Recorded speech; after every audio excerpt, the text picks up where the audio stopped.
It's Liz. And Alexa. And for your unit on balance, you will be creating a mandala. Maya will be creating the mandala that you will follow along with while I voice over instructions and a history of mandalas. The complex works of art combine geometric patterns, religious or personal symbolisms, and layers of meaning to create a masterpiece that acts as a symbolic prayer or meditative exercise. While we acknowledge the spiritual weight of mandalas, for this we'll be focusing on the art principles that creating mandala-inspired piece gives us, including but not limited to balance, pattern, repetition, rhythm, color, and line weight. Let's learn about mandalas. So, hi guys. First of all, I'm in a new location, so you might hear the little pitter patter of dog and cat feet or the dryer going on. But the first thing you need to do is fold your paper in half, both hot dog and hamburger style, and create lines that are going to each of the corners and through each of the lines.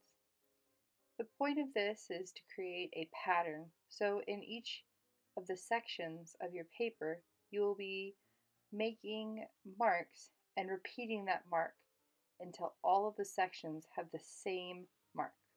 So here, Maya is using a petal shape as a shape for the kind of pattern she'd like to make.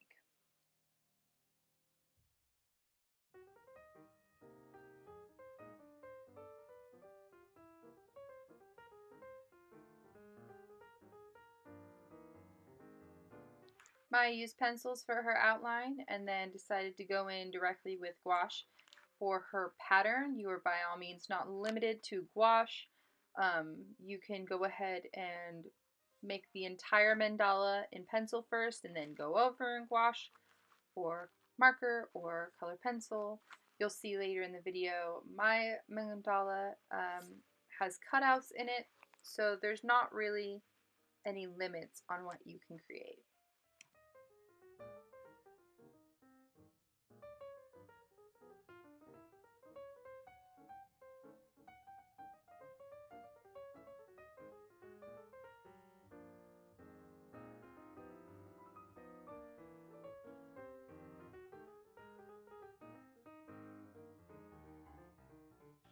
So, like we said in the intro, it's important that mandalas are given a proper background because they are so important and spiritual. So, we're going to give you that. Mandalas are most commonly associated with Buddhism and Hinduism as they started appearing around the 4th century. However, they have been found through many cultures such as Mayans, Aztecs, Christianity, Persia, and so on. Mandalas usually have a radial balance with repeating patterns or motifs. The mandala symbolizes the universe and all of its cosmic energy. By creating a mandala, it is thought that you are learning to find our way through the universe. The word mandala comes from the classical Indian language Sanskrit, which loosely translates to circle. They can be purely geometric or include nature, foliage, and other organic matters.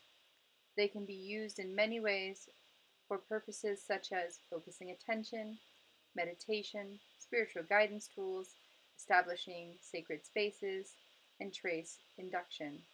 Those are just some of the ways that have been used, but are definitely not limited to just that. In Buddhism, the process of creating mandala represents life itself, laboring for transformation and ultimately achieving completion. In practice, mandalas are used as a tool to focus the mind during meditation. As history progresses, we can see practitioners from the Buddhist faith use the Silk Road as a major trade route in Asia, and they brought mandalas along with them.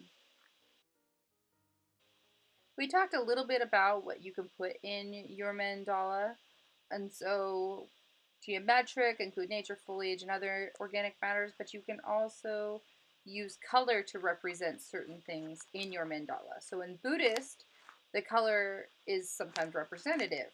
Now, I don't know the Sanskrit word for these, and I'm not going to even try to say them because I will butcher it, but I welcome you, encourage you to go and look these up yourself. So I'll just tell you what each of the colors mean. So white, the delusion of ignorance becomes wisdom and reality. Yellow, the delusion of pride becomes wisdom of sameness. Red, the delusion of attachment becomes the wisdom of discernment. Green, the delusion of jealousy becomes the wisdom of accomplishment. And blue, the delusion of anger becomes the mirror like wisdom. Now, I didn't know that jealousy being green could possibly have come from this, but I find that very interesting.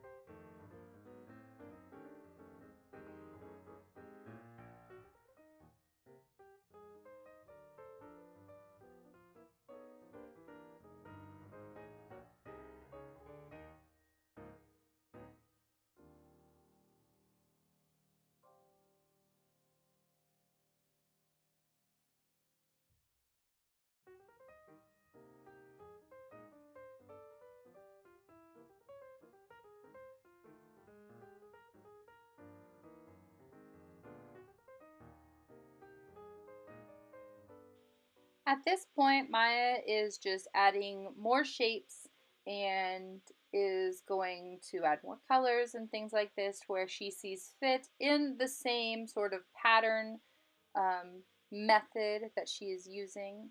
Later in the video, you'll see that she goes ahead and erases the guidelines that she had, and that is what she did to create her original piece. So enjoy the rest of the video and stay along for the outro so you can see some other examples of mandalas.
All right, big thanks to Maya for her demo. Here we have some more examples that we made and how we created them. So, what did you make? So I used markers and micron pen to make mine. I wanted to stay with like a pretty like warm color tone or warm color palette, and I added like a little bit of cool with the purple. I started from the middle and kind of had like wavy shapes at first, and then they got solid, and then they're more geometric here.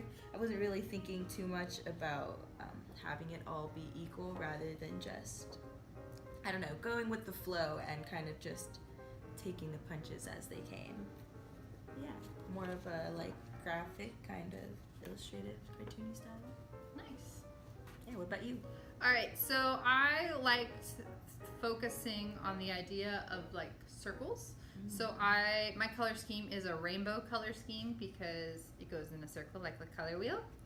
And then I also was focused on taking out pieces of the paper because I thought that would add an interesting like layer of depth.